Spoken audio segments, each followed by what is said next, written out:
नमस्कार सर्वांना, जय शिवराय, जय भीम. जर मी तुम्हाला दिसत असेल तर कृपया मला कमेंटमध्ये कळवा.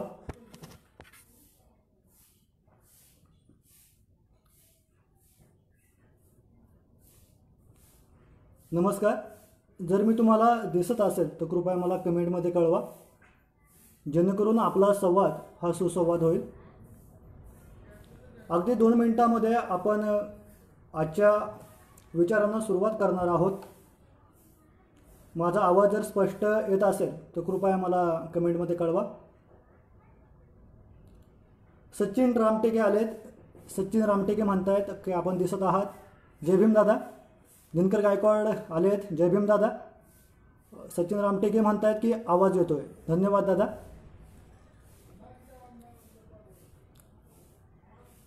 की मला जी बोलण्याची संधी उपलब्ध करून दिली, आम्ही अनुयायी डॉक्टर बाबासाहेब आंबेडकरांच्या या फेसबुक पेजवरती मला जी बोलण्याची संधी उपलब्ध करून दिली त्याबद्दल मी प्रथमतः आम्ही अनुयायी डॉक्टर बाबासाहेब आंबेडकरांच्या विचारांचे या ग्रुपचे व यांच्या ॲडमिनचे अगदी मनपूर्वक आभार व्यक्त करतो. खरं तर फुले शाहू आंबेडकरांचा विचार हा घराघरापर्यंत पोहोचला पाहिजे, मनामनापर्यंत पोहोचला पाहिजे, म्हणून ह्या अशा कार्यक्रमाचं आयोजन झालेलं आहे हे आम्ही समजून घेतलं पाहिजे. मग माझ्या अगोदर वक्ते बदाम लाड यांनी अतिशय सुरेख भाषण केलं. त्याच्यानंतर सचिन रामटेके यांनी सुद्धा आपले विचार मांडलेत. आज मला बोलण्याची त्यांनी संधी उपलब्ध करून दिली त्याबद्दल ग्रुपचे त्याचप्रमाणे सर्व सभासदांचे अगदी मनपूर्वक आभार व्यक्त करतो आणि माझ्या विचारांना सुरुवात करतो.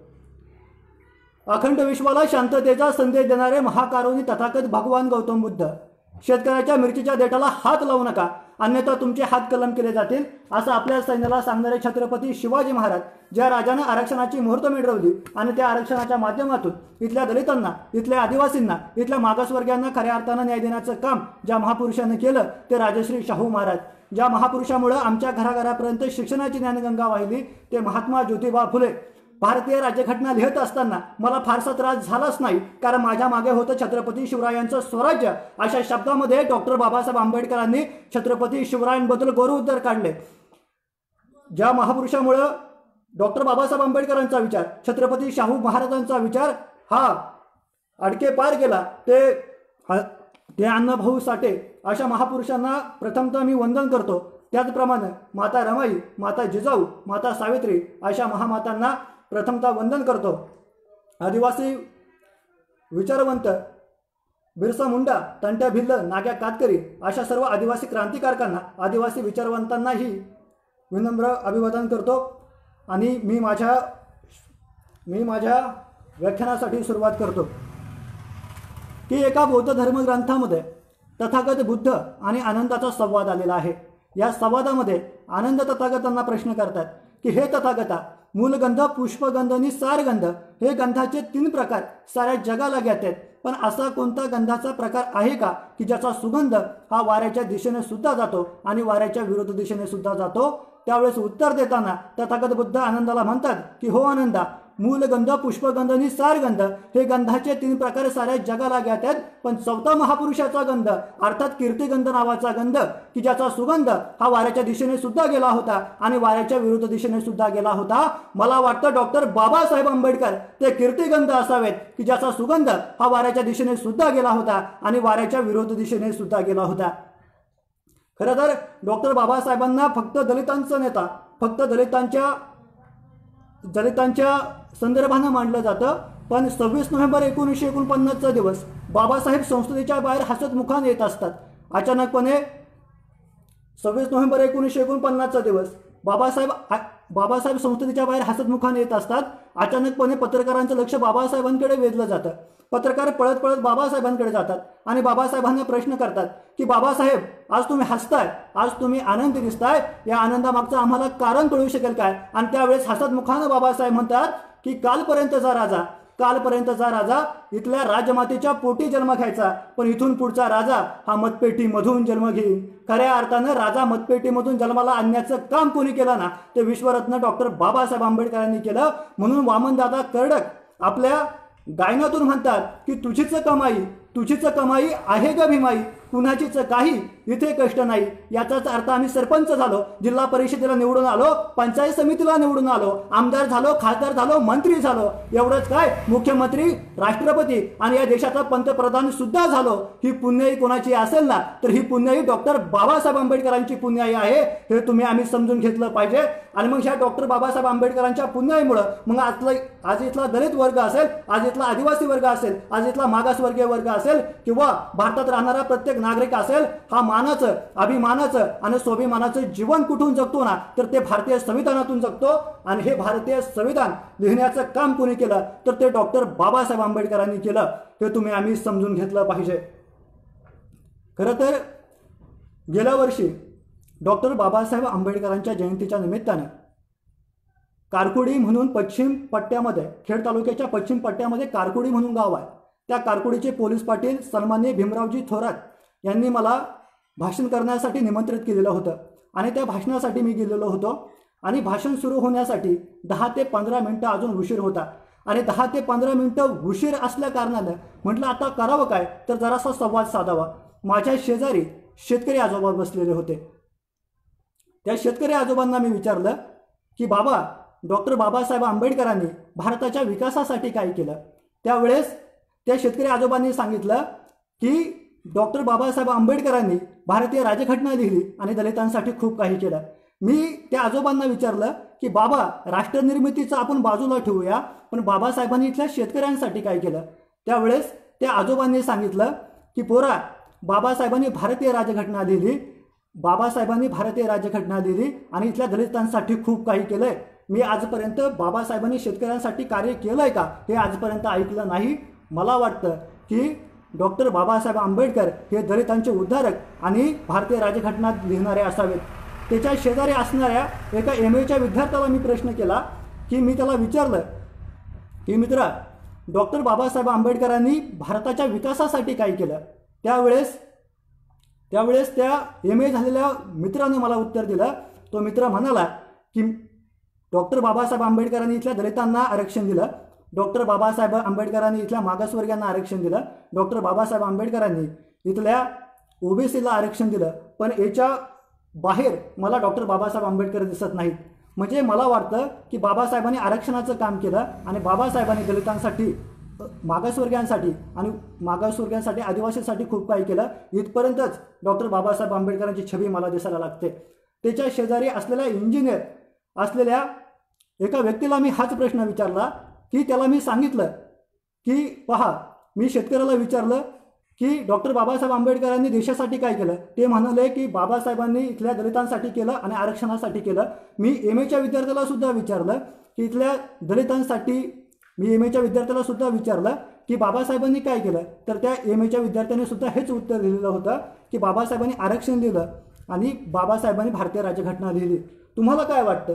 त्यावेळेस इंजिनियर झालेल्या त्या व्यक्तीने मला उत्तर दिलं की मित्रा, अगोदरचे जे दोघे बोलले ना ते अगदी बरोबर आहे. मला सुद्धा तेच वाटतं की डॉक्टर बाबासाहेब आंबेडकरांनी भारतीय राज्यघटना लिहिली आणि इथल्या दलितांसाठी खूप काही केलं, इथल्या आदिवासींसाठी खूप काही केलं, इथल्या मागासवर्गीयांसाठी खूप काही केलं. याचाच अर्थ की आजही आमच्या ग्रामीण भागामध्ये बाबासाहेब म्हणजे कोण, तर बाबासाहेब म्हणजे दलितांचा राजा. बाबासाहेब म्हणजे कोण, तर बाबासाहेब म्हणजे दलितांचा उद्धारक. बाबासाहेब म्हणजे कोण, तर इथल्या मागासवर्गीयांना असू द्या किंवा दलित आदिवासी मागासवर्गीयांना आरक्षण देणारा नेता. इथपर्यंतच बाबासाहेबांची छबी आमच्या ग्रामीण भागामध्ये रुजलेली आहे. हे मला प्रामुख्याने दिसायला लागतं.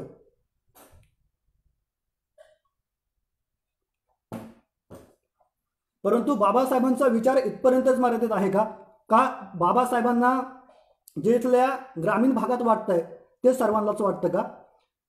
खरं तर हा एका ग्रामीण भागातला मला संदर्भ मिळाला म्हणून तुम्हाला सांगतो की फक्त आज बाबासाहेबांना ग्रामीण क्षेत्रामध्येच बाबासाहेब फक्त दलितांचे नेते वाटत नाहीत, तर या भारतामध्ये बहुतांश लोकांना, मी तर म्हणेल 70-80% लोकांना बाबासाहेब आजही दलितांचा नेता वाटतो. बाबासाहेब म्हणजे कोण, तर आरक्षण, आणि बाबासाहेब म्हणजे कोण, तर भारतीय राज्यघटना लिहिली. पण ज्यावेळेस बाबासाहेबांची भारतीय राज्यघटना वाचली जाते, ज्यावेळेस बाबासाहेबांची लिहिलेले पुस्तकं वाचली जातात, ज्यावेळेस बाबासाहेबांचा सर्वांगीण अभ्यास केला जातो त्यावेळेस प्रामुख्याने दिसून येतं की बाबासाहेबांनी फक्त इथल्या दलितांसाठी नाही, बाबासाहेबांनी फक्त इथल्या आदिवासींसाठी नाही, बाबासाहेबांनी फक्त इथल्या मागासवर्गीयांसाठी नाही, तर या भारताच्या जडणघडणीसाठी डॉक्टर बाबासाहेब आंबेडकरांनी कार्य केलंय हे आम्ही प्रामुख्याने लक्षात घेतलं पाहिजे. ही सगळ्यात महत्त्वाची गोष्ट आहे. मग बाबासाहेबांनी इथल्या शेतकऱ्यांसाठी काय केलं हा विचार ज्या वेळेस मी अभ्यासाला सुरुवात केला त्यावेळेस मला प्रामुख्याने दिसून आलं की बाबासाहेबांनी 1918ला एक पुस्तक लिहिलेलं होतं. त्या पुस्तकाचं नाव आहे the small holders in India. म्हणजे बाबासाहेब 1918ला इथल्या शेतकऱ्यांबद्दल पुस्तक लिहित आहेत आणि त्या पुस्तकामधून शेतकऱ्यांच्या समस्या काय आहेत ह्या मांडण्याचा प्रयत्न करतायत. आणि बाबासाहेब फक्त समस्या मांडून थांबत नाहीत, तर बाबासाहेब त्या समस्यांना उत्तर देण्याचं सुद्धा काम करतायत. मग बाबासाहेब इथल्या शेतकऱ्यांना काय सांगतायत, तर बाबासाहेबांनी इथल्या शेतकऱ्यांना सुद्धा सल्ला दिलाय आणि बाबासाहेबांनी इथल्या सरकारला सुद्धा सल्ला दिलाय. मग बाबासाहेबांनी इथल्या शेतकऱ्याला पहिला सल्ला दिला होता की कुटुंब नियोजन करा. बाबासाहेब म्हणतात की इथल्या शेतकऱ्यांनी कुटुंब नियोजन केलं पाहिजे. का बाबासाहेबांनी कुटुंब नियोजन सांगितलं, तर बाबासाहेब म्हणतात की कुटुंब नियोजन का करायचं, तर एका घरामध्ये जेवढी माणसं असतील तेवढे शेतीचे तुकडे, जेवढे माणसं असतील तेवढे शेतीचे तुकडे, आणि शेतीचे तुकडे पडल्यामुळं त्याच्यातून जी उत्पादन क्षमता आहे ती कमी येणार. म्हणून डॉक्टर बाबासाहेब आंबेडकर म्हणतात की मला पुढे जाऊन भीती वाटते की इथं जर कुटुंबामध्ये जर लोकसंख्या वाढत राहिली, कुटुंबातील सभासद संख्या जर वाढत राहिली, तर एक दिवस असा येईल की शेतीमध्ये प्रामुख्यानं नांगर घालायला सुद्धा जागा भेटणार नाही. बाबासाहेब सांगतात की शेतकऱ्याची जेवढी मुलं तेवढे त्या शेतीचे तुकडे होतात आणि त्या तुकड्याच्या माध्यमातून मग उत्पन्न योग्य प्रकारे भेटणार नाही. आणि बाबासाहेब त्याच्याही पुढे जाऊन सांगतात की जर कुटुंब नियोजन केलं नाही तर एक दिवस असा येईल की शेतीच्या बांधावरून भाऊ एकमेकांची डोकी फोडल्याशिवाय राहणार नाही. ही सगळ्यात महत्त्वाची गोष्ट आहे. आज तुम्ही महाराष्ट्राचा विचार करा, आज तुम्ही गुजरातचा विचार करा, किंवा भारतातलं तुम्ही आज कोणतंही राज्य घ्या, ज्या वेळेस कौटुंबिक हिंसाचाराच्या घटना घडतात त्यावेळेस सर्वात जास्त या शेतीवरून झालेल्या घटना मला पाहायला मिळतात. म्हणजे की जमिनीच्या वादावरून एकमेकांची डोके फोडले जातात. एवढंच काय, तर एकमेकांचे मुर्दे पाडण्याचं काम सुद्धा शेतीच्या कारणावरून होतं.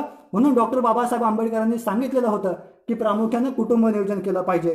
पुढे जाऊन बाबासाहेब सांगतात की हा भार शेतीला पेलवत नाहीये. की बाबासाहेबांनी 1918ला हे पुस्तक लिहिलेलं होतं आणि या पुस्तक 1918मध्ये की 90% इथली लोकसंख्या फक्त शेतीवरतीच अवलंबून होती. आणि मग 90% जनता ही फक्त शेतीवरती अवलंबून होती. आणि बाबासाहेब म्हणतात की शेतीला पेलवणारे नाहीये, ही लोकसंख्या शेतीला पेलवणारे नाहीये. मग जर एक शेतकरी असेल आणि त्याची 3 मुलं असतील तर प्रामुख्यानं पहिल्या मुलाला उद्योगधंद्यामध्ये पाठवा असं बाबासाहेब सांगतात, दुसऱ्या मुलाला नोकरीमध्ये पाठवा आणि तिसऱ्या मुलाला शेतीमध्ये पाठवा. म्हणजे ही रचना डॉक्टर बाबासाहेब आंबेडकर तुम्हाला मला करून देताना दिसतात. कारण बाबासाहेबांना माहीत होतं की घरातील सर्व व्यक्ती जर शेतीवरती अवलंबून राहिले तर त्यांचा सामाजिक आणि आर्थिक दर्जा सुधारणार नाही. म्हणून बाबासाहेब आंबेडकरांनी सांगितलेलं होतं की शेतीवरचा भार कमी केला पाहिजे. पुढे जाऊन बाबासाहेब सांगतात की जोडधंदा केला पाहिजे, नुसती शेती कुणालाच परवडत नाही. बाबासाहेब स्पष्ट शब्दाने सांगतात की नुसती शेती कुणालाच परवडत नाही, म्हणून जोडधंदा केला पाहिजे. आणि मग जोडधंद्यामध्ये डॉक्टर बाबासाहेब आंबेडकर सांगतात की जोडधंद्यामध्ये म्हशींचं पालन केलं पाहिजे, शेळींचं पालन केलं पाहिजे. कारण जर आपण म्हशींचं पालन केलं, आपण शेळींचं पालन केलं तर प्रामुख्यानं आपल्याला याच्यामधून उत्पन्नाचा सोर्स मिळेल. आणि उत्पन्नाचा सोर्स मिळाल्यामुळं जरी शेतीतून उत्पन्न कमी मिळालं तरी पण आपला सामाजिक आणि आर्थिक दर्जा हा वाढण्यासाठी मदत होईल. म्हणून डॉक्टर बाबासाहेब आंबेडकर प्रामुख्याने सांगतायत की जोडधंदा हा असला पाहिजे. पुढे जाऊन बाबासाहेब सांगतायत की इथल्या शेतकऱ्यांनी मुळात आधुनिक शेतीच केली पाहिजे. मग बाबासाहेब आधुनिक शेतीमध्ये सांगतात की उच्च प्रतीची बी बियाणे वापरली पाहिजेत, उच्च प्रतीची अवजारं वापरली पाहिजेत. आणि बाबासाहेब सांगतात की प्रामुख्याने इथल्या शेतकऱ्याने 3 पिकं घेतली पाहिजेत. म्हणजे 3 पिकं कोणती, तर बाबासाहेब म्हणतात की पहिलं पीक एक कडधान्याचं आणि भाजीपाल्याचं, कडधान्याचं आणि भाजीपाल्याचं पीक इथल्या शेतकऱ्यांनी घेतलं पाहिजे. पुढे जाऊन बाबासाहेब सांगतायत की दुसरं की इथली व्यापारी पिकं घेतली पाहिजेत. मग का बाबासाहेब व्यापारी पिकं म्हणतायत, तर बाबासाहेबांना माहीत होतं की नुसत्या साधी शेती करून त्याच्यातून उत्पन्न मिळणार नाही. म्हणून व्यापारी जी पिकं असतील ती व्यापारी जर पिके घेतली तर इथल्या शेतकऱ्याचा सामाजिक आणि आर्थिक विकास झाल्याशिवाय राहणार नाही आणि त्याची गुणवत्ता वाढल्याशिवाय राहणार नाही. म्हणून डॉक्टर बाबासाहेब आंबेडकर प्रामुख्याने म्हणतात की व्यापारी पिकं घेतली पाहिजेत. पुढे बाबासाहेब जाऊन म्हणतात की आंतरराष्ट्रीय पिकं घेतली पाहिजेत. म्हणजे पहा, 1918 ज्यावेळेस भारत सुद्धा स्वतंत्र झालेला नव्हता त्यावेळेस बाबासाहेब म्हणतात की आंतरराष्ट्रीय पिके घेतली पाहिजेत आणि आपल्या इथं पिकवलेला, आपल्या शेतजमिनीत पिकवलेला जो माल आहे तो परदेशात पोहोचवला पाहिजे. म्हणजे इतकं व्यापकपणे की ज्यावेळेस जागतिकीकरण झालेलं नव्हतं त्यावेळेस बाबासाहेब इतका मोठा विचार सांगतायत, हे तुम्ही आम्ही समजून घेतलं पाहिजे. म्हणजे बाबासाहेबांची दृष्टी ही किती महत्त्वाची होती हे तुम्हा आम्हाला याच्यातून कळायला मदत होते. मग बाबासाहेबांनी इथल्या सरकारला काय सल्ला दिला? म्हणजे बाबासाहेबांनी इथल्या शेतकऱ्याला तर सल्ला दिलाच, पण बाबासाहेब पुढे जाऊन सरकारला पण सल्ला देत आहेत. बाबासाहेब इथल्या सरकारला सांगतायत की तुम्हाला वाटतंय ना की इथल्या शेतकऱ्याचा आर्थिक दर्जा सुधारला पाहिजे, तुम्हाला वाटतंय ना की इथला शेतकरी सुखी झाला पाहिजे, तर एक काम करा, इथल्या शेतकऱ्याला उचित प्रतीची बी बियाणं द्या, उचित प्रतीची अवजारे द्या. डॉक्टर बाबासाहेब आंबेडकर सांगतात की आणि ही माफक दरामध्ये द्या. म्हणजे इथल्या शेतकऱ्याला उचित प्रतीची बी बियाणं सरकारने द्यावीत, अवजारं ही सरकारनं द्यावीत, पण ती माफक दरामध्ये इथल्या सरकारने उपलब्ध करून द्यावीत, जेणेकरून त्या शेतीमधून उत्पन्न अधिक निघेल आणि त्या शेतकऱ्याचा सामाजिक आणि आर्थिक दर्जा हा सुधारल्याशिवाय राहणार नाही, त्याचा दर्जा हा सुधारल्याशिवाय राहणार नाही. आणि बाबासाहेब म्हणतात की इथल्या शेतकऱ्याला 24 तास वीज आणि 24 तास पाणी द्या. म्हणजे 1918चं बाबासाहेबांचं पुस्तक आहे. आजही भारतामध्ये आणि महाराष्ट्रामध्ये 24 तास वीज आम्हाला भेटत नाही, 24 तास पाणी आम्हाला भेटत नाही, परंतु बाबासाहेब 1918ला सांगतायत की इथल्या शेतकऱ्याला 24 तास वीज आणि 24 तास पाणी दिलं पाहिजे. आणि ते देत असताना बाबासाहेब म्हणतात की ते माफक दरामध्ये दिलं पाहिजे, इतर देशांच्या तुलनेत अगदी स्वस्तामध्ये. लक्षात घ्या, 1918चा बाबासाहेबांचा विचार आहे. बाबासाहेब म्हणतात की ते अगदी स्वस्तामध्ये हे प्रामुख्याने दिलं पाहिजे. पुढे जाऊन बाबासाहेब सांगतात की जलसिंचनाच्या सोयी इथल्या सरकारने केला पाहिजेत. खरं तर आजही मराठवाड्याचा काही प्रदेश असेल किंवा ज्यावेळेस मी आंबेगाव तालुका बघतो, इथला खेड तालुका बघतो किंवा जुन्नर तालुका बघतो, त्या जुन्नर तालुक्याच्या, आंबेगाव तालुक्याच्या आणि खेड तालुक्याच्या मावळ पट्ट्यामध्ये आजही उन्हाळ्यामध्ये पिण्याच्या पाण्याचा प्रश्न भेडसावत असतो. पिण्यासाठी सुद्धा पाण्यासाठी वणवण करावी लागते. बाबासाहेब सांगतात की संपूर्ण भारतामध्ये जलसिंचनाच्या सोयी उपलब्ध झाल्या पाहिजेत आणि प्रत्येक शेतीला पाणी मिळालं पाहिजे. हा विचार डॉक्टर बाबासाहेब आंबेडकरांचा होता, हा तुम्ही आम्ही समजून घेतला पाहिजे. आणि बाबासाहेब सांगतायत की इथले बाबासाहेब सांगतायत की या वरील गोष्टी तुम्ही द्याच, ह्या तर शेतकऱ्याला आवश्यक आहे, पण त्याच्या पुढे बाबासाहेब म्हणतात की शेतकऱ्यांनी जेवढा उत्पादन खर्च त्याच्या शेतीमध्ये झालाय तेवढा तर तुम्ही द्याच, शेतकऱ्याचा जेवढा उत्पादन खर्च झालाय तेवढा तर तुम्ही द्याच, पण त्याच्यावरती 25% त्याला हमी भाव द्या. म्हणजे आम्हाला स्वामीनाथन आयोग जो शेतकऱ्यांना हमी भाव देण्याची मागणी करतो तो आम्हाला माहित आहे, पण 1918ला बाबासाहेबांनी सांगितलंय की इथल्या शेतकऱ्याला हमी भाव दिला पाहिजे. म्हणजे इथल्या शेतकऱ्याला 24 तास वीज, 24 तास पाणी दिली गेली पाहिजे, इथल्या शेतकऱ्याला अवजारं दिली पाहिजेत आणि इथल्या शेतकऱ्याला 25% जादाचा हमी भाव दिला पाहिजे. आणि हा जर हमी भाव मिळाला नाही तर माझा शेतकरी एक दिवस आत्महत्या केल्याशिवाय राहणार नाही, हे बाबासाहेबांनी 1918ला सांगितलंय. मला तुम्हाला विचारायचं आहे की ज्या महाराष्ट्राला तुम्ही आम्ही सुधारलेला महाराष्ट्र म्हणतो किंवा औद्योगिकरणामध्ये पुढे झालेला महाराष्ट्र म्हणतो, त्या महाराष्ट्रामध्ये शेतकऱ्यांच्या आत्महत्या या किती प्रमाणात आहे? प्रचंड प्रमाणात शेतकऱ्यांच्या आत्महत्या तुम्हाला मला पाहायला मिळतात. हा बाबासाहेबांचा विचार. बाबासाहेब 1918ला सांगतायत की या सुविधा जर तुम्ही दिल्या नाहीत ना तर इथला बळीराजा आत्महत्या केल्याशिवाय राहणार नाही. हा विचार डॉक्टर बाबासाहेब आंबेडकरांचा तुम्ही आम्ही समजून घेतला पाहिजे. खरं तर बाबासाहेबांना फक्त दलितांचा नेता मानलं जातं, बाबासाहेबांना फक्त एका दलितांचा नेता मानलं जातं, आरक्षणापुरतं मर्यादित ठेवलं जातं. बाबासाहेबांना भारतीय राजकारणाच्या दृष्टिकोनातून मानलं जातं. पण ज्यावेळेस डॉक्टर बाबासाहेब आंबेडकर हे पहिल्यांदा आमदार झाले त्यावेळेस त्यांनी पहिला मोर्चा इथल्या दलितांचा नाही काढला, तर बाबासाहेबांनी जो पहिला मोर्चा काढला ना तो इथल्या शेतकऱ्यांचा मोर्चा काढला होता. आणि खोटी पद्धत रद्द करा, खोटी पद्धत रद्द करा हा सर्वात अगोदर विषय मांडण्याचं काम डॉक्टर बाबासाहेब आंबेडकरांनी केलं होतं, हे तुम्ही आम्ही समजून घेतलं पाहिजे. आणि ज्यावेळेस तुम्ही आम्ही हे समजून घेऊ त्यावेळेस बाबासाहेब फक्त इथल्या दलितांचे नेते राहणार नाहीत, बाबासाहेब इथल्या शोषितांचे नेते राहणार नाहीत, तर बाबासाहेब इथल्या शेतकऱ्यांचे सुद्धा नेते होतील. ही सगळ्यात महत्वाची गोष्ट आहे. मग बाबासाहेबांनी आंदोलन तर केलंच की खोटी पद्धत बंद झाली पाहिजे म्हणून बाबासाहेबांनी आंदोलन केलंच. पण बाबासाहेब ज्यावेळेस विधिमंडळावरती आमदार झाले त्यावेळेस त्यांनी खोटी रद्द करण्याचं बिल हे प्रामुख्याने मांडलं. आणि डॉक्टर बाबासाहेबांनी हे बिल मांडलं आणि या बिलाचा परिणाम खोटी पद्धत रद्द करण्याचं बिल बाबासाहेबांनी मांडलं आणि या बिलाचाच परिणाम खोटी पद्धत डॉक्टर बाबासाहेबांनी मांडलं. आणि खोटी पद्धत काय होती तर या खोटी पद्धतीमध्ये जो खोत असायचा तो इथल्या शेतकऱ्यांची पिळवणूक करताना तुम्हाला मला दिसून येतो. म्हणजे की शेतकऱ्यांकडून प्रचंड प्रमाणात पिळवणूक करायची, 70% 80% त्यांच्याकडून जो त्यांचा उत्पन्नाचा वाटा आहे तो घ्यायचा आणि त्यांची प्रामुख्याने पिळवणूक करायची. आणि अशी अन्यायकारक पद्धत ही कोकणामध्ये त्या काळच्या कोकणामध्ये राबवली गेलेली होती. आणि ते रद्द करण्याचं काम त्याचं विधेयक डॉक्टर बाबासाहेब आंबेडकर विधिमंडळामध्ये मांडतायत. आणि त्याचाच परिणाम पुढे कुळ कायदा झाला, कसेल त्याची जमीन हा कायदा प्रामुख्याने आला. आणि प्रामुख्याने त्याच्यातून जो कुळ कायदा निर्माण झाला त्याच्यातून महाराष्ट्रामध्ये 93% जमिनी इथल्या दलितांना, इथल्या आदिवासींना, इथल्या मागासवर्गीयांना, इथल्या मराठा समाजाला मिळाल्या.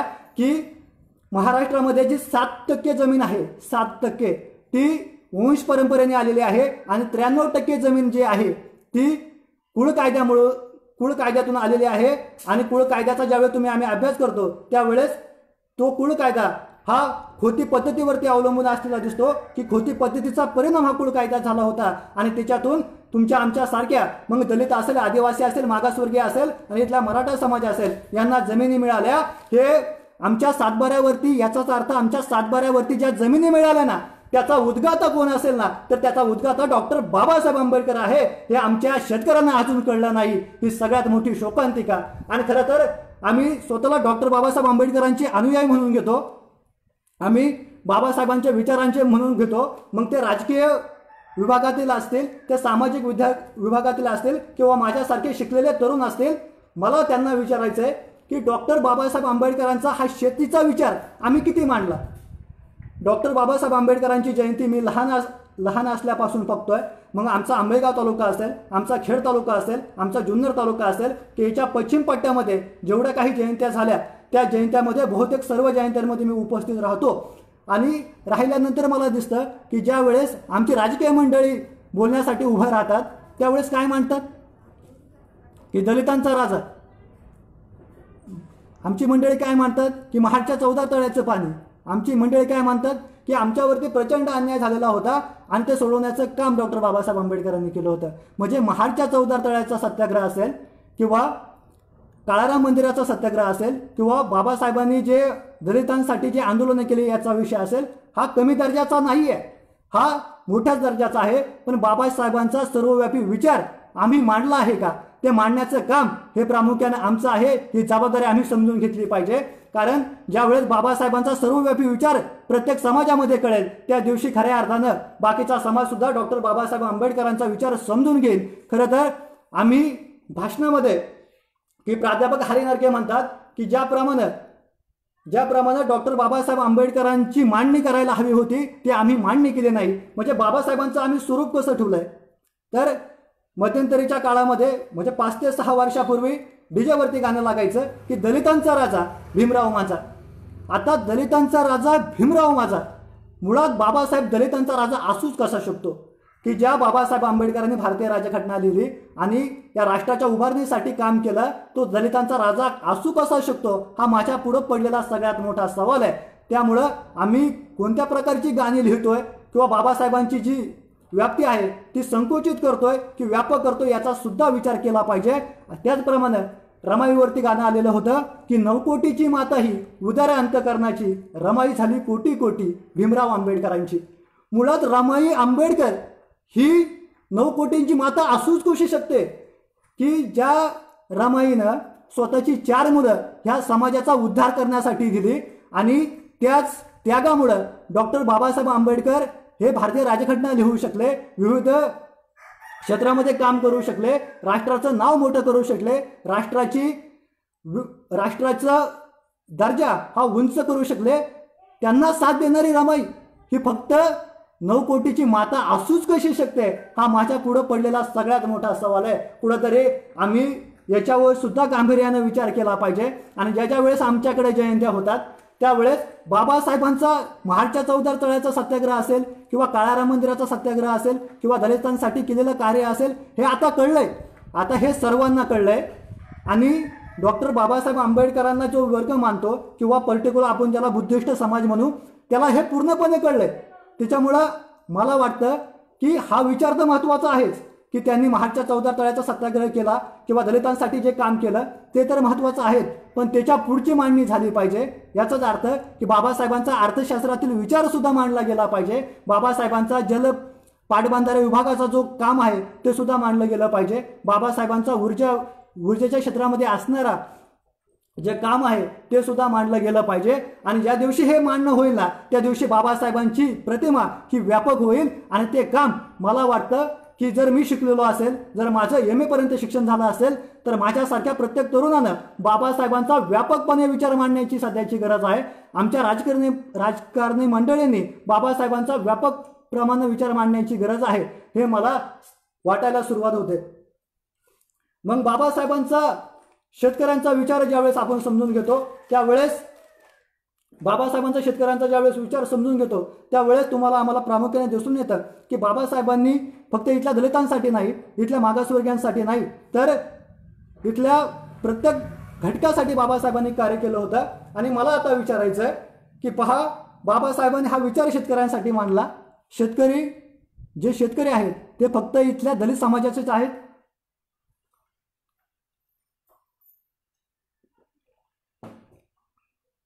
जो शेतकरी हा घटक आहे तो फक्त इथल्या दलित समाजाचा आहे, फक्त इथल्या आदिवासी समाजाचा आहे तर नाही. शेतकरी हा घटक प्रत्येक जात समूहामध्ये प्रामुख्याने दिसायला लागतो. मग बाबासाहेब फक्त दलितांचे नेते नाहीत, तर बाबासाहेब इथल्या शेतकऱ्यांचे नेते आहेत, हे आम्ही समजून घेतलं पाहिजे. मग बाबासाहेबांची हा झाला बाबासाहेबांचा शेतीविषयक विचार. मग बाबासाहेबांनी इथल्या कुटुंब नियोजनासाठी काय विचार केला होता? मुळात भारताचा ज्यावेळेस आम्ही विचार करतो त्यावेळेस भारताची लोकसंख्या किती आहे, तर चीन आणि चीनच्या मागे भारत आहे. म्हणजे जगामध्ये 2 क्रमांकाचा जो देश आहे लोकसंख्येच्या बाबतीमध्ये तो भारत आहे. खरं तर भारताचे माजी राष्ट्रपती अब्दुल कलाम यांनी स्वप्न पाहिलं होतं की भारत हा महासत्ता झाला पाहिजे आणि तो 2020 पर्यंत झाला पाहिजे. कदाचित 2020 पर्यंत भारत महासत्ता झाला नाही, पण नक्कीच लोकसंख्येच्या बाबतीत पुढे येणाऱ्या काळामध्ये भारत हा अग्रेसर असेल, 1 क्रमांकाचा असेल असं मला वाटायला लागतं. कारण बाबासाहेबांनी प्रामुख्याने 1938ला कुटुंब नियोजनाचं बिल मांडलं होतं. म्हणजे पहा, 1938ला बाबासाहेब कुटुंब नियोजनाचं बिल मांडतायत आणि आज भारत आम्हाला देशामध्ये लोकसंख्येच्या बाबतीत 2ऱ्या क्रमांकावरती दिसतो. म्हणजे याचाच अर्थ बाबासाहेबांचे विचार हे 1938 मध्ये मांडलेले जर अंमलात आणले असते तर खरंच भारत हा महासत्ता झाला असता. ही सगळ्यात महत्त्वाची गोष्ट आहे. मग बाबासाहेब सांगतायत की इथलं जर कुटुंब नियोजन झालं नाही तर मोठ्या प्रमाणात समस्या निर्माण होतील. मुळात जर कुटुंब नियोजन झालं नाही, मुळात पूर्वीच्या काळामध्ये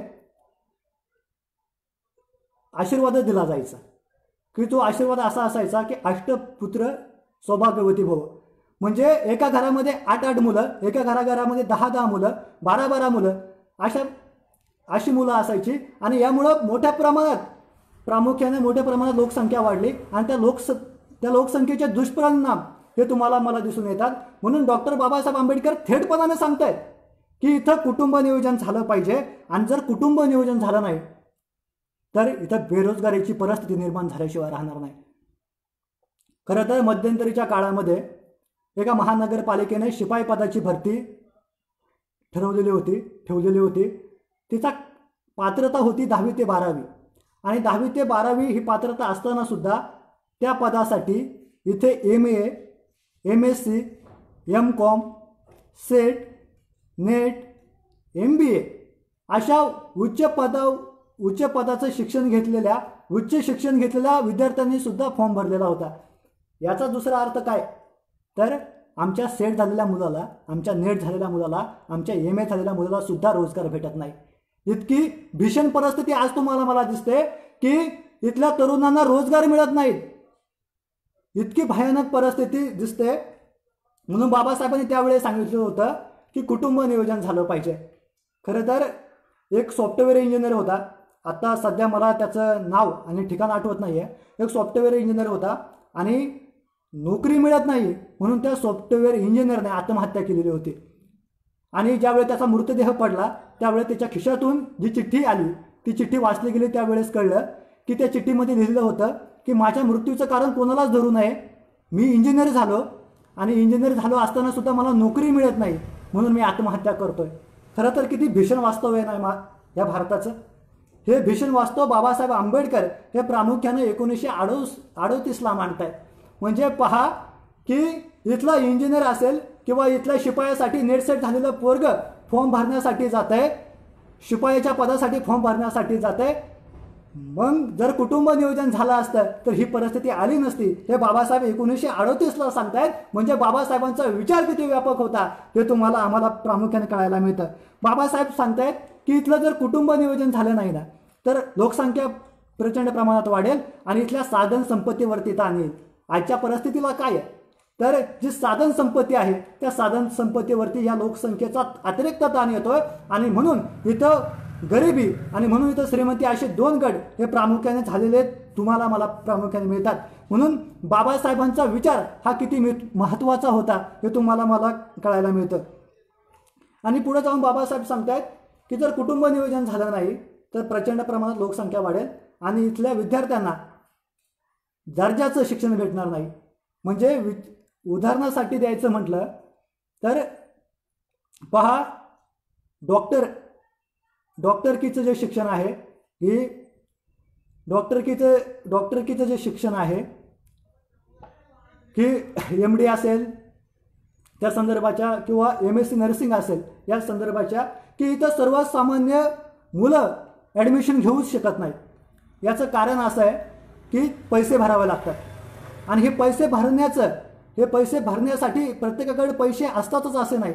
म्हणजे इथं गरिबीसुद्धा प्रचंड प्रमाणात दिसून येते आणि श्रीमंती प्रचंड प्रमाणात दिसून येते. ज्यांच्याकडे श्रीमंती आहे ते आपल्या पाल्याला डॉक्टरकीच्या शिक्षणाला घालवू शकतात.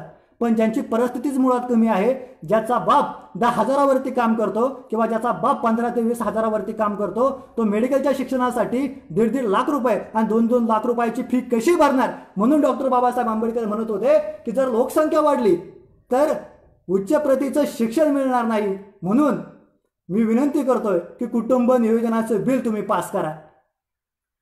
आणि बाबासाहेब इथपर्यंत सांगत नाहीत तर बाबासाहेब सांगतात की सुविधांना प्राधान्य जर द्यायचं असेल, आपल्याला जर इथल्या नवतरुणांचा विकास करायचा असेल, इथल्या नवतरुणांचा दर्जा वाढवायचा असेल तर कुटुंब नियोजन झालं पाहिजे. आणि कुटुंब नियोजन करण्यासाठी मग काय करायचं तर बाबासाहेब पुढे जाऊन उपाययोजना सुद्धा सांगतात की पहा, आरोग्य विभागाची टॅगलाईन आहे की हम दो हमारे दो. म्हणजे आम्ही दोन आणि आमची मुलं किती असली पाहिजे तर ती 2 असली पाहिजे.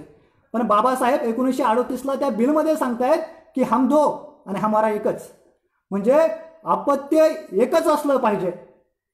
डॉक्टर बाबासाहेब आंबेडकर थेटपणाने सांगतायत की जर इथल्या स्त्री पुरुषाला जर कुटुंब नियोजन करायचं असेल तर त्यांनी फक्त एकच अपत्य जन्माला घातलं पाहिजे आणि अतिशय अपवादात्मक परिस्थितीमध्ये 2, म्हणजे जर जुळी मुलं झाली तर 2 चालतील. पण अशी अतिशय अपवादात्मक परिस्थितीमध्ये बाबासाहेब सांगतायत की 2 पण एकाच मुलावरती बास केलं पाहिजे. आणि बाबासाहेब पुढे जाऊन सांगतायत की इथल्या शासनानं कुटुंब नियोजन करायचं असेल तर शस्त्रक्रियेच्या सोयीसुविधा या मोफत दिल्या पाहिजेत. खरं तर डॉक्टर बाबासाहेब आंबेडकरांचा हा विचार मला वाटतं की आरोग्य विभागामध्ये रुजलेला आहे. कारण ज्या वेळेस मी कॉन्ट्रॅक्ट बेसवरती आरोग्य विभागामध्ये काम करत होतो त्यावेळेस मी हा जवळून अनुभव घेतलेला आहे की शस्त्रक्रियेच्या सोयीसुविधा ह्या महाराष्ट्र सरकार असेल किंवा केंद्र सरकार असेल हे शस्त्रक्रिया मोफत करते. पण याचा उगम कुठं दिसतो तर 1938ला दिसतो. हा डॉक्टर बाबासाहेब आंबेडकरांचा विचार होता. पुढे जाऊन बाबासाहेब म्हणतात की कुटुंब नियोजनाची साधनं इथल्या सरकारने वाटली पाहिजेत. म्हणजे गर्भनिरोधक गोळ्या असतील किंवा तत्सम प्रकारची जे साहित्य असतील ते साहित्य देण्याचं काम इथल्या सरकारनं केलं पाहिजे असं डॉक्टर बाबासाहेब आंबेडकर सांगतायत. आणि हे खूप गरजेचं आहे.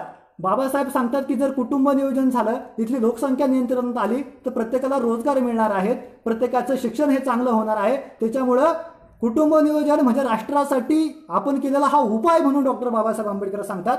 पुढे बाबासाहेब सांगतात की हेल्थ अवेअरनेस झाला पाहिजे. हेल्थ अवेअरनेस खरं तर आत्ताच सध्या की आरोग्य विभाग असेल, केंद्र शासनाचा आरोग्य विभाग आणि महाराष्ट्र सरकारचा आरोग्य विभाग, मग जे मेडिकल ऑफिसर असतील ते सर्व हे अवेअरनेस करत असतात. हॉस्पिटलमधले जे कर्मचारी आहेत ते छोटं कुटुंब, सुखी कुटुंब याबद्दल भरपूर मार्गदर्शन करत असतात. पण हे बाबासाहेबांनी 1938 सांगितलं. म्हणजे पहा, आज आम्ही अवेअरनेस करतोय पण आमची लोकसंख्या ही 2 क्रमांकाची आहे. म्हणजे जगामध्ये 2 क्रमांकावरती आहोत. पण अवेअरनेस करण्याचं काम हे बाबासाहेब आंबेडकरांनी 1938 सांगितलं होतं. ते आज आम्हाला प्रामुख्याने पाहायला मिळतं. म्हणजे याचाच उगम करणारा नेता कोण आहे? म्हणजे इथं जर कुटुंब नियोजन झालं तर सर्वांना मोफत, सर्वांना उच्च प्रतीचं शिक्षण, प्रत्येकाला रोजगार आणि त्यांचं दैनंदिन जे आरोग्य आहे ते चांगलं राहील. त्यांचा आरोग्याचा दर्जा असेल, सामाजिक दर्जा असेल हा वाढेल. हा विचार डॉक्टर बाबासाहेब आंबेडकरांनी मांडला होता. आणि बाबासाहेब प्रामुख्याने सांगतायत की जे कुटुंब नियोजन करतील, पहा बाबासाहेबांचा विचार की जे कुटुंब नियोजन करतील ना त्यांना बढती द्या, त्यांना बक्षिसं द्या. हे डॉक्टर बाबासाहेब आंबेडकरांनी सांगितले. कारण हे राष्ट्राचं काम आहे. त्यांना बढती द्या, त्यांचा सत्कार करा, त्यांचं प्रमोशन करा, हे डॉक्टर बाबासाहेब आंबेडकर सांगतात. आणि बाबासाहेब पुढे जाऊन सांगतात की जे कुटुंब नियोजन करणार नाहीत त्यांना शासकीय सोयी सुविधा देऊ नका. पहा, 1938चा बाबासाहेबांचा विचार म्हणतात की जे कुटुंब नियोजन करणार नाहीत त्यांना शासकीय सुविधा देऊ नका. म्हणजे पहा, आज आम्हाला रेशन मिळत आहे, आज आपल्याला रोकेल मिळतं किंवा शासनाकडून ज्या सोयी सुविधा असतात, म्हणजे शासनाकडून मिळालेल्या ज्या समाज कल्याण खातं असेल किंवा आदिवासी खातं असेल किंवा इतर प्रकारच्या सर्व ज्या योजना आहेत त्या आम्हाला मिळतात. ह्या सोयी सुविधा बाबासाहेब म्हणतात की पूर्णपणे बंद केल्या पाहिजे, त्यांना शासकीय सेवेमध्ये घेऊ नका. पुढचा मुद्दा बाबासाहेब सांगतायत. का तर शासकीय सेवेमध्ये घेऊ नका असं का बाबासाहेब सांगतायत? तर कुटुंब नियोजन हा राष्ट्राचा मुद्दा आहे. कुटुंब नियोजन केलं तर येणाऱ्या पिढीला रोजगार मिळणार आहे, येणाऱ्या पिढीला शिक्षणाच्या संधी, उच्च दर्जाच्या शिक्षणाच्या संधी मिळणार आहेत. त्यांचं जीवनमान मग सामाजिक असेल, आर्थिक असेल, राजकीय असेल, हे जीवनमान उंचावणार आहे. म्हणून बाबासाहेब सांगतायत, अतिशय निर्डौन बाबासाहेब सांगतायत की त्यांना सरकारी नोकऱ्या देऊ नका. आणि एवढंच काय तर बाबासाहेब पुढे जाऊन सांगतायत की जर ते हे सांगून जरी ऐकत नसतील तर त्यांना तुरुंगात पाठवा. विचार करा, 1918चा बाबासाहेबांचा विचार आज भारत लोकसंख्येच्या 2 क्रमांकावरती, भारतामध्ये प्रचंड प्रमाणात बेरोजगारी, महाराष्ट्रामध्ये उत्तर प्रदेश असेल किंवा इतर राज्यातील लोक कामासाठी येतात आणि ते जरी कामासाठी आले तर महाराष्ट्रातील तरुणांना रोजगार मिळत नाही. मुळात यूपीच्या लोकांना रोजगार मिळत नाही. म्हणजेच की रोजगार मिळत नाही याचं कारण काय? तर लोकसंख्या आमच्याकडे भरपूर मोठ्या प्रमाणात झालेली आहे आणि ज्या प्रमाणात आमच्याकडे रोजगार आहे त्या प्रमाणात आमची लोकसंख्या नाही. म्हणजे आमची लोकसंख्या खूप आहे आणि आमच्याकडे रोजगार कमी आहेत. म्हणून डॉक्टर बाबासाहेब आंबेडकरांनी सांगितलं होतं की जे कुटुंब नियोजन करणार नाहीत ना त्यांना तुरुंगात पाठवा. तुरुंगात पाठवण्याची भाषा, या कुटुंब नियोजन करणार नाहीत त्यांना तुरुंगात टाकण्याची भाषा या भारतामध्ये कोणत्या राजकीय नेत्याने केली ना, ही डॉक्टर बाबासाहेब आंबेडकरांनी केली. एक लक्षात घ्या की कोणताही राजकीय नेता हा जनतेला खुश करण्यासाठी काम करत असतो. म्हणजे की आपल्याकडून जनता दुखावली जाणार नाही म्हणून हा राजकीय नेता काम करत असतो. पण बाबासाहेब हा राजकीय हेतूसाठी काम करणारा नेता नव्हता. बाबासाहेब राष्ट्राची निर्मिती घडवणारा नेता होता. म्हणून बाबासाहेब पुढच्या दिशेची वाटचाल पाहून बाबासाहेब सांगतायत की इथे कुटुंब नियोजन झालं पाहिजे. खरं तर त्या काळी बाबासाहेबांच्या विधिमंडळामध्ये गिल्डर म्हणून आरोग्य मंत्री होते आणि त्या आरोग्य मंत्र्यांनी डॉक्टर बाबासाहेब आंबेडकरांना स्पष्ट शब्दामध्ये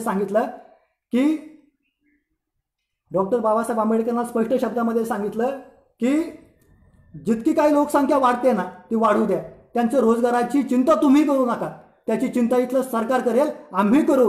हे कोण म्हणतंय? आरोग्यमंत्री, तेव्हाचे आरोग्यमंत्री गिल्डर साहेब म्हणतायत की तुम्ही त्याचा विचार करू नका. तर जेवढी लोकसंख्या वाढायची तेवढी वाढू द्या, त्यांना नोकरीचा, त्यांना रोजगाराचा जो काही उपाय असेल ना तो आम्ही करू. आणि बाबासाहेब पुढं थेटपणाने त्यांना उत्तर देताना सांगतायत, बाबासाहेब उत्तर देताना सांगतायत की गिल्डर साहेब पहा की पुढच्या काळात तुम्ही नसाल, पुढच्या काळात तुम्ही नसाल, पण ज्या वेळेस इथल्या तरुणांना रोजगार मिळणार नाही, इथल्या तरुणांच्या हाताला काम मिळणार नाही, इथल्या विद्यार्थ्यांना चांगल्या प्रतीचं शिक्षण मिळणार नाही, ते तुमच्या घरावरती जोडे मारल्याशिवाय राहणार नाही. म्हणजे विचार करा ना, 1938ला बाबासाहेब आंबेडकरांनी विचार मांडला, त्यांचं बिल फेकलं गेलं, कचऱ्याच्या कुंडीमध्ये ते बिल टाकलं गेलं, पण तो विचार किती महान होता. जर तो डॉक्टर बाबासाहेब आंबेडकरांचा विचार मानला गेला असता तर भारताची लोकसंख्या एवढ्या प्रमाणात वाढली नसते आणि प्रत्येकाच्या हाताला काम झालेलं असतं, प्रत्येकाच्या हाताला काम मिळालेलं असतं, प्रत्येकाला उच्च प्रतीचं शिक्षण मिळालेलं असतं आणि कोणी आम्हाला नोकरी मिळाली नाही म्हणून आत्महत्या केली नसते. हा विचार मांडणारा, या भारतातील कुटुंब नियोजनाचा विचार मांडणारा नेता म्हणजे डॉक्टर बाबासाहेब आंबेडकर आहे. हा आमच्या सर्वसामान्यांना कळतोय का? म्हणजे जयंतीच्या माध्यमातून म्हणू द्या, म्हणजे बाबासाहेब आंबेडकरांच्या जयंतीच्या माध्यमातून हे विचार पुढे येत नाहीत आणि इतर तत्सम कार्यक्रमामधून पण बाबासाहेबांचा हा व्यापक विचार येत नाही. म्हणजे बाबासाहेबांची शेतकऱ्यांची मांडणी तर मांडलीच जात नाहीये, पण बाबासाहेबांचा कुटुंब नियोजनाचा विचार पण मांडला जात नाहीये. म्हणजे सांगण्याचा उद्देश एवढाच की बाबासाहेबांचा जो कालपर्यंत जो विचार मांडत आला त्याला छेद देत आता त्यांचा व्यापक प्रमाणे विचार मांडला गेला पाहिजे. म्हणजे बाबासाहेबांनी इथल्या दलितांसाठी काय केलंय, बाबासाहेबांनी इथल्या आदिवासींसाठी काय कायदे केलेत, मागासवर्गीयांसाठी काय कायदे केलेत, स्वतःच्या मंत्रिपदाचा राजीनामा दिला होता. आता हा विचार प्रामुख्यानं कळलेला आहे, पण बाबासाहेबांचा ऊर्जा क्षेत्रातील विचार असू द्या, बाबासाहेबांचा कुटुंब नियोजनातला विचार असू द्या, हा विचार बाबासाहेबांचा शेतकऱ्यांचा विचार असू द्या, हा पुढे येणं ही काळाची गरज आहे असं मला वाटतं. मग बाबासाहेबांचा हा झाला कुटुंब नियोजनाचा विचार. मग बाबासाहेबांचा जल व्यवस्थापनामध्ये बाबासाहेब आंबेडकरांचं कार्य काय? खरं तर मध्यंतरीच्या काळामध्ये सांगली आणि कोल्हापूरमध्ये प्रचंड मोठ्या प्रमाणात महापूर आलेला होता. म्हणजे गेल्याच वर्षी की सांगली आणि कोल्हापूरमध्ये प्रचंड मोठ्या प्रमाणात पूर आलेला होता आणि पूर आल्यानंतर कित्येकाचे संसार वाहून गेलेले होते, कित्येकांचे संसार वाहून गेलेले होते, कित्येकांची घरं वाहून गेलेली होती, मोठ्या प्रमाणात जीवितहानी झालेली होती, मोठ्या प्रमाणात वित्तहानी झालेली होती. आणि तेव्हाचे तत्कालीन मुख्यमंत्री म्हणत होते की आम्ही अभ्यास करतोय. मुळात प्रचंड मोठी हानी झाली तर मुख्यमंत्री साहेब अभ्यास करत होते. ह्या घटनेचा ज्यावेळेस मी अभ्यास करायला लागतो त्यावेळेस मला दिसून येतं की ह्या घटनेवरती अभ्यास करण्याचं काम आशिया खंडामध्ये एका महापुरुषाने केलेलं होतं आणि त्या महापुरुषाचं नाव होतं डॉक्टर बाबासाहेब आंबेडकर. हे तुम्ही आम्ही समजून घेतलं पाहिजे. म्हणजे डॉक्टर बाबासाहेब आंबेडकरांनी फक्त अभ्यास करून थांबले नाहीत, तर त्याच्यावरती उपाय मांडण्याचं काम सुद्धा डॉक्टर बाबासाहेब आंबेडकरांनी केलं. हे तुम्ही आम्ही समजून घेतलं पाहिजे. खरं तर पहा की गंगा आणि ब्रह्मपुत्रा नदी की जी हिमालयामध्ये उगम पावते आणि हिमालयामध्ये उगम पावल्यानंतर ती नदी ज्या वेळेस खाली येते ज्यावेळेस ब्रह्मपुत्रा नदीला प्रचंड मोठ्या प्रमाणात महापूर येतो त्यावेळेस नदीकाठची गावं ही पाण्याखाली जातात. मोठ्या प्रमाणात वित्तहानी होते, मोठ्या प्रमाणात जीवितहानी होते, कित्येकांचे संसार उद्ध्वस्त होतात. आणि मग डॉक्टर बाबासाहेब आंबेडकर म्हणतात की पाणी अडवलं पाहिजे. मुळात ज्यावेळेस आपला पूर्वीचा आपण ज्यावेळेस उद्धार करतो किंवा ज्यावेळेस हिंदू धर्माच्या संकल्पनेचा अभ्यास पूर्वीच्या काळचा आपण अभ्यास करतो त्यावेळेस दिसून येतं की पाणी अडवणं हे पाप मानलं जायचं. पण बाबासाहेब आंबेडकर म्हणतात की जर मोठ्या प्रमाणामध्ये जर पाणी येत असेल आणि मोठ्या प्रमाणात पाणी आल्यामुळं प्रामुख्यानं जर घरं ही पाण्याखाली जात असतील, मोठ्या प्रमाणात जीवितहानी होत असेल, मोठ्या प्रमाणात वित्तहानी होत असेल तर तिथे बांध घातले पाहिजेत, तिथे मोठ्याने धरणं बांधली पाहिजेत. हा डॉक्टर बाबासाहेब आंबेडकरांचा विचार, जलव्यवस्थापनाचा विचार तुम्ही आम्ही समजून घेतला पाहिजे. मग बाबासाहेब आंबेडकर थेटपणाने म्हणतायत, कटकमध्ये डॉक्टर बाबासाहेब आंबेडकरांनी भाषण केलं त्या ठिकाणी बाबासाहेब म्हणतात की जी ब्रह्मपुत्रा नदी आहे ती वाहत येते आणि थेट समुद्राला जाऊन मिळते. एका वर्षामध्ये ब्रह्मपुत्रा नदीला 20,000 TMC इतकं जे पाणी आहे ना ते पाणी समुद्राला जाऊन मिळतं, त्याचा काहीच उपयोग होत नाही. मोठ्या प्रमाणात जीवितहानी, मोठ्या प्रमाणात वित्तहानी होते, त्याचा वापर काही होत नाही. बाबासाहेब म्हणतात की ते पाणी अडवलं पाहिजे. त्याच्यामधलं 1000 TMC जरी पाणी अडवलं ना तरी बाबासाहेब म्हणतात की 1000 जरी TMC पाणी अडवलं तरी त्या पाण्यातून संपूर्ण भारताची तहान ही भागवली जाऊ शकते. शेतीचा प्रश्न निकाली निघू शकतो. उद्योगधंद्याला ते पाणी मिळू शकतं. हा विचार डॉक्टर बाबासाहेब आंबेडकरांनी मांडलेला होता. हे आम्ही समजून घेतलं पाहिजे. खरं तर बाबासाहेब कायदा मंत्री होते हे बऱ्याच जणांना माहीत आहे. पण कायदा मंत्र्याबरोबरच बाबासाहेबांकडे ॲडिशनलला 10 खाती होती. मग त्यामध्ये डॉक्टर बाबासाहेब आंबेडकरांकडे ऊर्जा खातं होतं, पाटबंधारे खातं होतं, त्याच प्रमाणात विमान वाहतूक खातं होतं, सार्वजनिक बांधकामचं पण खातं होतं, रस्ते बांधकामचं ते पण खातं होतं. म्हणजे डॉक्टर बाबासाहेब आंबेडकर फक्त एका क्षेत्राशी मर्यादित नाहीत, हे तुम्ही प्रामुख्याने लक्षात घ्या. म्हणजे बाबासाहेब घटनाकार सुद्धा आम्हाला दिसतात, त्याच वेळेस बाबासाहेब दलितांसाठी लढणारे सुद्धा दिसतात. त्यावेळेस बाबासाहेब महाराष्ट्राची आणि भारताची जडणघडण करण्यासाठी सुद्धा बाबासाहेब काम करताना हे प्रामुख्याने दिसून येतात. मग बाबासाहेबांनी ज्यावेळेस ते पाटबंधारे मंत्री होते त्यावेळेस बाबासाहेबांनी 15 धरणं बांधली. मग उदाहरणं जर द्यायचं म्हटलं तर हिरडाकुंड धरण असेल, भाकरा नांगलचा प्रकल्प असेल, सोन नदीचा प्रकल्प असेल, हे मांडण्याचं काम आणि याचं नियोजन करण्याचं काम हे डॉक्टर बाबासाहेब आंबेडकरांनी केलं होतं. मुळात एक गोष्ट लक्षात घ्या की ज्या वेळेस बाबासाहेबांना ही मंत्रिपदं दिली गेली, म्हणजे पाटबंधारे मंत्री असेल किंवा ऊर्जा विकास मंत्री असेल, ही ज्यावेळेस त्यांच्याकडे मंत्रिपदं दिली गेली त्यावेळेस बाबासाहेबांच्या अगोदर काही माहिती घ्यायला काहीच नव्हतं. म्हणजे ते विभाग हे नव्याने तयार करण्यात आलेले होते आणि ते तयार करण्याचं व्यवस्थापन करण्याचं काम डॉक्टर बाबासाहेब आंबेडकरांनी केलं होतं. म्हणजे उदाहरणादाखल द्यायचं म्हटलं तर महाराष्ट्राचे किंवा केंद्राचे जे पाटबंधारे मंत्री असतील किंवा ऊर्जा मंत्री असतील, यांच्याकडं जर आता त्यांना काम करायचं असेल तर त्यांना पूर्वीचा रेफरन्स घेता येऊ शकतो. म्हणजे आपल्या अगोदरच्या मंत्र्यांनी काय केलं, त्याच्या अगोदरच्या मंत्र्यांनी काय केलं. पण ज्यावेळेस बाबासाहेब आंबेडकर हे ज्यावेळेस ऊर्जा मंत्री झालेले होते, ज्यावेळेस पाटबंधारे मंत्री झालेले होते, त्यावेळेस त्यांना असा अनुभव घेण्यासाठी काहीच नव्हतं. कारण तो विभागच नव्यानं जन्माला आलेला होता आणि तो जन्माला घालण्याचं काम कोणी केलं ना ते डॉक्टर बाबासाहेब आंबेडकरांनी केलेलं होतं. म्हणजे बाबासाहेबांचं व्यापकता तुम्ही लक्षात घ्या की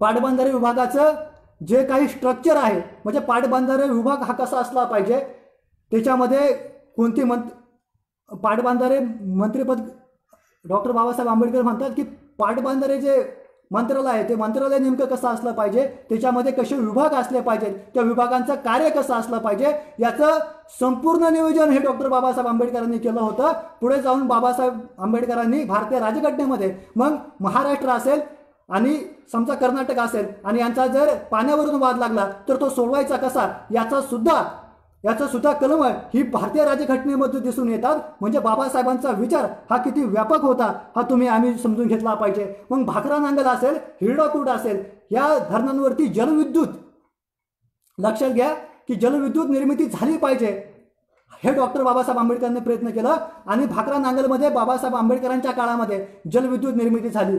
मुळात पाण्यापासून वीज निर्मिती करता येऊ शकते हे ज्यांच्या काळामध्ये झालं ते डॉक्टर बाबासाहेब आंबेडकरच्या काळामध्ये झालं आणि त्याचं सर्व श्रेय हे डॉक्टर बाबासाहेब आंबेडकरांना आणि तेव्हाच्या सर्व कर्मचाऱ्यांना दिलं गेलं पाहिजे. म्हणजे बाबासाहेबांचा विचार हा किती व्यापक होता हा मी समजून घेऊ शकतो.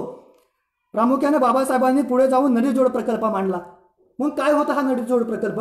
मुळात आज मराठवाडा असेल, विदर्भ असेल की ज्या मराठवाड्याला आणि विदर्भाचे शेतकरी जे बहुतांशी शेतकरी हे चाकण असेल किंवा मुंबई असेल किंवा पुणे येथील रोजगारासाठी येतात. काय येतात ते तर त्यांच्या शेतीला पाणी नाही, कोरडवाहू शेती आहे. बाबासाहेब आंबेडकर म्हणतात की उत्तरेच्या नद्या दक्षिणेच्या नद्या हे एकमेकांना जोडल्या गेल्या पाहिजेत आणि ज्या ज्या ठिकाणी पाण्याचा प्रश्न भेडसावतोय त्या ठिकाणी पाणी दिलं गेलं पाहिजे. ज्या ज्या ठिकाणी पाणी पिण्यासाठी मिळत नाही, ज्याच्या ठिकाणी पाणी शेतीसाठी मिळत नाही त्या ठिकाणी दिलं गेलं पाहिजे, हे डॉक्टर बाबासाहेब आंबेडकरांनी प्रामुख्याने मांडलं होतं. म्हणजे जर आम्ही आज आंबेगाव तालुक्याच्या पश्चिम पट्ट्याचा विचार करूया, खेड तालुक्याच्या पश्चिम पट्ट्याचा विचार करूया किंवा जुन्नर तालुक्याच्या पश्चिम पट्ट्याचा विचार करूया, आजही उन्हाळ्यामध्ये लोकांना पिण्यासाठी सुद्धा पाणी नसतं. बाबासाहेबांनी विचार मांडून ठेवलाय की नदीजोड प्रकल्प.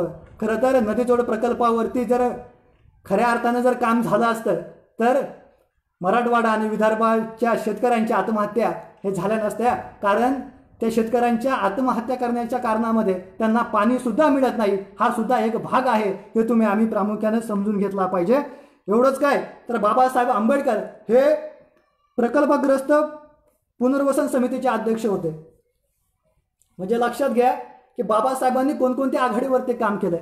म्हणजे बाबासाहेबांनी पाटबंधारे जो विभाग आहे की जे मंत्रिपद आहे, जल व्यवस्थापनाचं जे मंत्रिपद आहे, त्या मंत्रिपदाची विभागणी कशी असली पाहिजे, ते पाणी कशाप्रमाणे सोडलं पाहिजे याचं नियोजन तर केलं. पण बाबासाहेबांनी जे प्रकल्पग्रस्त आहेत त्या समितीचे ज्यावेळेस ते अध्यक्ष होते त्यावेळेस ज्या शेतकऱ्यांच्या मग भाकरा नांगल असेल, हिरडाकुट असेल किंवा तत्सम प्रकारच्या जे प्रकल्प बाबासाहेबांनी मांडले त्यावेळेस त्यांना पुनर्वसन करण्याचं काम हे डॉक्टर बाबासाहेब आंबेडकरांनी केलेलं होतं. आता उदाहरणादाखल द्यायचं म्हटलं तर खेड तालुक्याचं चासकामान धरण असेल, आंबेगाव तालुक्यामधलं डिंबे धरण असेल किंवा महाराष्ट्रामधील आताच्या काळामध्ये जी धरणं झालेली तुम्हाला मला दिसून येतात त्यांचं पूर्णपणे पुनर्वसन झालंय का? म्हणजे दिगत सारख्या ठिकाणी जे शेतकरी आहेत त्याच्यातल्या काही शेतकऱ्यांच्या अजून जमिनी सुद्धा मिळाल्या नाहीत.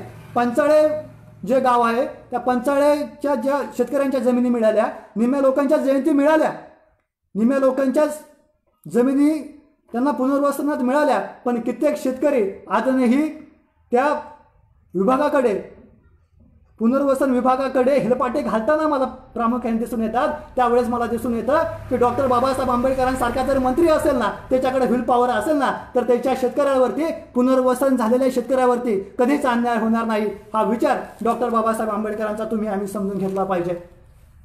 म्हणजे हा झाला डॉक्टर बाबासाहेब आंबेडकरांचा जल व्यवस्थापनाचा विचार. परंतु बाबासाहेब, मी जसं अगोदर सांगितलं की बाबासाहेब हे ज्याप्रमाणे पाटबंधारे मंत्री होते त्याप्रमाणे बाबासाहेब हे ऊर्जा मंत्री सुद्धा होते. आणि मग ह्या भारतामध्ये नदीच्या पाण्यावरती जलविद्युत निर्मिती झाली पाहिजे असं मांडणी करणारा भारतामधला पहिला राजकीय नेता कोण असेल ना, तर त्याचं नाव डॉक्टर बाबासाहेब आंबेडकर आहे. आणि डॉक्टर बाबासाहेब आंबेडकरांनी ज्यावेळेस तो विभाग निर्माण केला त्यावेळेस तिथल्या अधिकाऱ्यांना दुसऱ्या देशामध्ये पाठवलं आणि त्यांना सांगितलं की जलविद्युत निर्मिती कशी होते हे तुम्ही पाहून या. जलविद्युत निर्मिती कशी होते हे तुम्ही पाहून या. म्हणजे जलविद्युत निर्मिती करण्याचं काम हे डॉक्टर बाबासाहेब आंबेडकरांच्या काळामध्ये झालं. अर्थानं डॉक्टर बाबासाहेब आंबेडकरांमुळे झालं हे तुम्हाला मला कळलं पाहिजे. बाबासाहेब पुढे जाऊन म्हणतात की जलविद्युत निर्मिती झालीच पाहिजे. पण बाबासाहेब म्हणतात की इथं अक्षय ऊर्जा सुद्धा असली पाहिजे. मग काय आहे ही अक्षय ऊर्जा? तर जी सौर ऊर्जा आहे त्या सौर ऊर्जा साठवली गेली पाहिजे. आणि त्या सौर ऊर्जेतून आपण सौर ऊर्जेचा ऊर्जेसाठी विचार करू शकतो, वापर करू शकतो. हे मांडण्याचं काम सुद्धा डॉक्टर बाबासाहेब आंबेडकरांनी केलं हे तुम्ही आम्ही समजून घेतलं पाहिजे. कोळशावरती वीज निर्मिती करता येऊ शकते आणि ती केली पाहिजे हे डॉक्टर बाबासाहेब आंबेडकरांनी सांगितलं. म्हणजे विचार करा डॉक्टर बाबासाहेब आंबेडकरांचं हे विजन किती मोठं होतं. एवढंच काय, डॉक्टर बाबासाहेब आंबेडकरांनी प्लॅनिंग केलेला होता की 2000 सालापर्यंत वीज निर्मिती आपल्याला कशी करता येईल, अत्याधुनिक प्रमाणात ती कशी करता येईल हे नियोजन करण्याचं काम सुद्धा डॉक्टर बाबासाहेब आंबेडकरांनी केलेलं होतं. हे तुम्ही आम्ही प्रामुख्याने समजून घेतलं पाहिजे. आणि जो ऊर्जा विभाग आहे म्हणजे की विजेची निर्मिती कशी झाली पाहिजे, त्याचं वितरण कसं झालं पाहिजे याच्याबद्दल डॉक्टर बाबासाहेब आंबेडकरांनी विभाग नेमून दिलेले होते. आणि बाबासाहेबांनी थेटपणानं सांगितलेलं होतं की इथल्या सर्वसामान्य शेतकऱ्याला, इथल्या सर्वसामान्य व्यक्तीला ही वीज अतिशय माफक दरामध्ये वीज मिळाली पाहिजे. त्याच्यावरती कोणत्याही प्रकारची आकारणी होता कामा नये हा विचार डॉक्टर बाबासाहेब आंबेडकरांचा होता. त्याची ऊर्जा विभागाची जी वेगवेगळी डिपार्टमेंट असतात ती डिपार्टमेंट नेमकी कशी असली पाहिजेत त्याचं विस्तृतपणे अतिशय डीपपणानं अभ्यास करण्याचं काम डॉक्टर बाबासाहेब आंबेडकरांनी केलं होतं हे तुम्ही आम्ही समजून घेतलं पाहिजे. मित्रांनो, की याच्यातूनच तुम्हाला आम्हाला काय प्रामुख्याने दिसून येतं तर बाबासाहेब फक्त इथल्या दलितांचे नेते नाहीत, बाबासाहेब फक्त इथल्या आदिवासींचे नेते नाहीत, बाबासाहेब इथल्या मागासवर्गीयांचे नेते नाहीत. खरं तर बाबासाहेब हे अष्टपैलू नेतृत्व होतं. बाबासाहेबांचे हे अनेक पैलू होते. खरं तर अर्ध्या तासाच्या भाषणामध्ये किंवा 1 तासाच्या भाषणामध्ये संपूर्ण बाबासाहेब मांडून होऊ शकतो का, तर त्याचं उत्तर हे नाही असं आहे. परंतु बाबासाहेबांचा जो विचार मांडला गेला नाही, तो विचार मांडण्याचं काम मी माझ्या शब्दामध्ये केलं. तुम्ही मला सर्वांनी बोलण्याची संधी उपलब्ध दिली, तुम्ही सर्वांनी मला ऐकून घेतलं, त्याबद्दल मी तुमचे आभार व्यक्त करतो. आणि जाता जाता मी लिहिलेली एक कविता तुमच्या समोर सादर करतो. कालच माता रमाईचा स्मृती दिन झाला. खरं तर जगाच्या पाठीवरती कितीही मोठा व्याख्याता असू द्या, कितीही तत्वज्ञानी व्याख्याता असू द्या, जोपर्यंत तो डॉक्टर बाबासाहेब आंबेडकरांच्या भाषणामध्ये रमाईचं नाव घेत नाही ना, रमाईचा विषय काढत नाही ना, तोपर्यंत ते भाषण परिपूर्ण होणार नाही असं मला वाटतं. आणि कालच रमाईचा त्यागमूर्ती रमाईचा स्मृती दिन झाला. त्यानिमित्त मी तुमच्यासमोर एक कविता सादर करतोय. आणि ती कविता झाल्यानंतर प्रामुख्यानं आपण हा विषय थांबूया. कवितेचं नाव आहे भीमासारखी महान रमाई. कवितेचं नाव आहे भीमासारखी महान रमाई. भीमा तू जेवढा महान होतास, भीमा तू जेवढा महान होतास, तेवढी महान रमाई सुद्धा होती. भीमा तू जेवढा महान होतास, तेवढी महान रमाई सुद्धा होती. भीमा तू जेवढा होतास विद्वान, तेवढी विद्वान रमाई सुद्धा होती. भीमा जेवढा मोठा तुझा संघर्ष होता, भीमा जेवढा मोठा तुझा संघर्ष होता, तेवढाच मोठा संघर्ष त्या रमाईचा होता. भीमा जेवढा मोठा तुझा संघर्ष होता, तेवढा मोठा संघर्ष त्या रमाईचा होता. तू पाया होतास भारताचा कोहिनूर, तुला घडवण्याचा साज रमाईचा होता. तुला घडवण्याचा साज रमाईचा होता. तू होतास घटनाकार भारताचा, तू होतास घटनाकार भारताचा. भारताच्या विकासाचं दार तू होतास. शेण गौऱ्या विकून घडवलेल्या रमाईचा तू श्वास होतास. शेण गौऱ्या विकून घडवलेल्या रमाईचा तू श्वास होतास. नटवलं संविधानानं तू भारताला, पण ती रमाई कधी नटली नाही. नटवलं संविधानानं भारताला, पण ती रमाई कधी नटली नाही. भीमराव घडवण्यासाठी रमाई आज जन्म मागे हटली नाही. नटवलं संविधानानं भारताला, ती रमाई कधी नटली नाही. भीमराव घडवण्यासाठी रमाई आज जन्म मागे हटली नाही. आज दिसतात महिन्याला सौभाग्यवती त्या शालूसाठी पतीकडे हट्ट करताना. आज दिसतात महिन्याला सौभाग्यवती त्या शालूसाठी पतीकडे हट्ट करताना. साध्या चोळीसाठी रमाई माझी भीमासाठी रुसली नाही. साध्या चोळीसाठी रमाई माझी भीमाकडे रुसली नाही. आणि हसल्या असतील श्रीमंतीत सौभाग्यवती त्या, हसल्या असतील श्रीमंतीत सौभाग्यवती त्या. दुःखात रमाई सम कोणी हसलीच नाही. दुःखात रमाई सम कोणी हसलीच नाही. आणि तू होतीस रमाई म्हणून, तू होतीस रमाई म्हणून भीमराव लढू शकला. तू होतीस रमाई म्हणून भीमराव लढू शकला. तुझ्या त्यागानेच आई बाबासाहेब घडू शकला. आणि शेवटची ओळ ही माझ्यासाठी आहे. मला वाटतं की ही ओळ तुमच्यातल्या प्रत्येकासाठी असली पाहिजे की त्याग रामाभीमाचा इतका विशाल आहे. त्याग रामाभीमाचा इतका विशाल आहे. उपकार जन्मजन्मी हृदयात माझ्या राहे. सांगतो अक्षय लेखणीतून सदा. त्याग रामाभीमाचा इतका विशाल आहे. उपकार जन्मजन्मी हृदयात माझ्या राहे. सांगतो अक्षय लेखणीतून सदा. भीमराव हृदयात माझ्या आणि रमाई मेंदूत आहे. रमाई मेंदूत आहे. धन्यवाद. सर्वांनी लाईव्ह आले त्याबद्दल धन्यवाद.